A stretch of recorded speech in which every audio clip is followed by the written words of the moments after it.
Prince Harry's memoir was already going to make waves upon its release next week, but when Spanish booksellers jumped the gun and put it on the shelves early, a tsunami of revelations came flowing out. For more now on the latest, we go to Sarah Larniuk live in London. So Sarah, a lot of new information, perhaps surprising some people, in the last 24 hours. Walk us through some of the highlights. I will say a lot of what is making headlines borders on the salacious and purely seems to have some entertainment value, because in the pages of this book, Harry details things like how he lost his virginity, how he begged his father not to marry his current wife, Camilla, and even he discusses his drug use throughout the years. It's something that also made an appearance in the interviews he did that are set to air this weekend. Maybe we can hear some of the clip from ITV about him discussing drug use here. Fair amount of drugs, marijuana, magic mushrooms, cocaine. I mean, that's going to surprise people. But important to acknowledge. I want reconciliation, but first there needs to be some accountability. And speaking to that accountability, he does discuss, more concrete, more memorable moments from his life. I think one in particular will be remembered by viewers from 2005 when he, in fact, donned a Nazi costume to a costume party.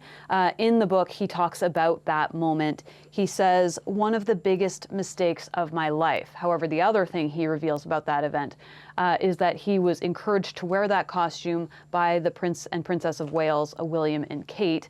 However, that is a one-sided account of the event, as Buckingham Palace has not commented on anything revealed in this book. It sure seems as though it's no stone unturned. We also learned some harrowing details about Harry's military service and his time in Afghanistan.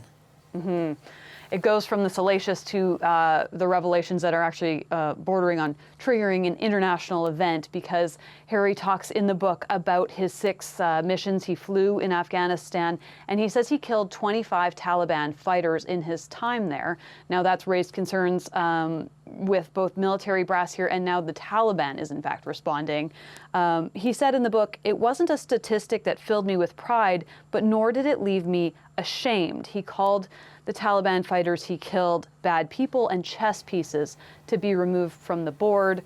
Military brass being concerned that this might in fact confuse the public about how the military approaches addressing the enemy.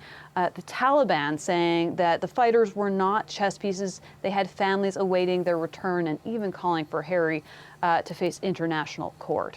Oh boy, and more to come. Sarah, thank you for this. Sarah Larniuk from London.